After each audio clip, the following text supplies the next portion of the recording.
Today we're doing a classic stirred cocktail called the Boulevardier. Doing a variation on it, which is going to be using McKenzie Rye. This is a rye whiskey coming from the Finger Lakes region. Using the brand Contratto in their red bitter Italian liqueur. And then using the brand Vermouth Routin's Rouge Vermouth. You can find lots of variations on the sweet type of vermouth, but this is the one that we have on hand. And this is going to be calling for 1.5 ounces of the McKenzie straight rye, 0.75 ounces of Contratto Bitter, and 0.75 ounces of our sweet vermouth. This is a stirred cocktail, so we're going to be using a heavy bottom mixing glass. If you do not have one of these on hand, a regular pint glass works just fine. We'll be using a bar spoon. The longer handle makes it easier for mixing. A jigger, good for measuring. We've got our 2 ounce side, we've got our 1 ounce side, and a strainer to strain over fresh ice. So we'll start by filling our mixing glass with ice. And the reason we mix this instead of shake it, as some of our drinks are we're using shaking tins, is that this has no juice in it, be it lemon juice, lime juice, pineapple juice. So there's no need to really aerate it. So it's going to be a little more delicate in terms of just mixing it to get our dilution and mixing it to chill it down to the proper temperature. So 1.5 ounces, if you look inside, we're going to be filling it to the top meniscus. And this is the base of our drink, so this would be a whiskey-based drink. After the rye, again, equal parts of the red bitter and the sweet vermouth. So 0.75 on each. 1 ounce side, and then we can fill it up to the top meniscus.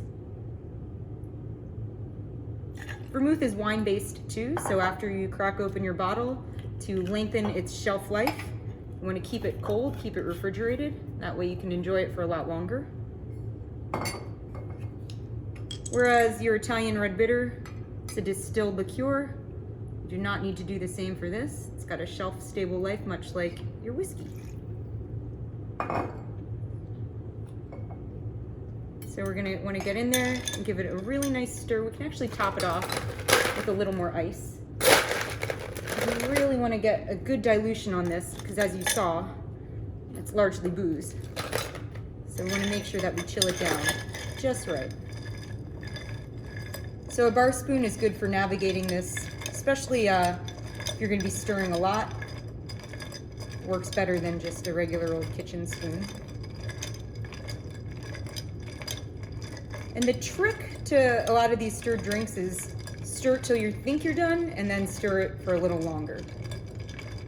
Because we're not adding any water to this. So we're getting all of that dilution simply by mixing. Maybe 60 turns. And once you taste it, you know when you've done it right.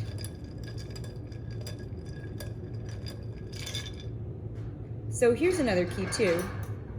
You want to be pouring it over fresh ice into your double rocks glass. You don't want to dump what is now called your dirty ice because it's already been diluted, it's already half melted. So we want to have a fresh ice for it to further dilute as you sip it. So you want to take your double rocks glass, fill it up with your fresh ice. Seems like it's a lot of work, but it's really worth it in the end. Take your strainer.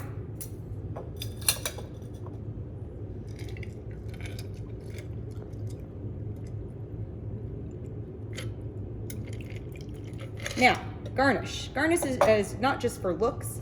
The garnish is also for drinking.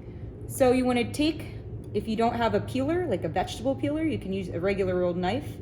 And you want to only get the pith of the orange. So you don't actually want to cut into the juice of it, the pith being the white part, because we're just looking for the oils here. So we're not looking for actual juice. So kind of keep it as surface level as you can. And we're looking, again, for those aromatics. If you want to trim it up, make the edges look real nice.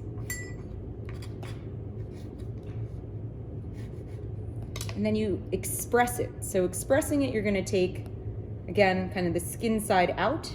It's going to have all these pores that are filled with orange essence, that is orange oil. And you're going to squeeze it.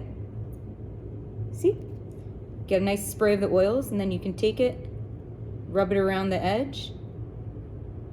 Because you drink not only with your mouth, but you drink with your nose. So this is going to give it a really nice olfactory sense. Insert peel, et voila.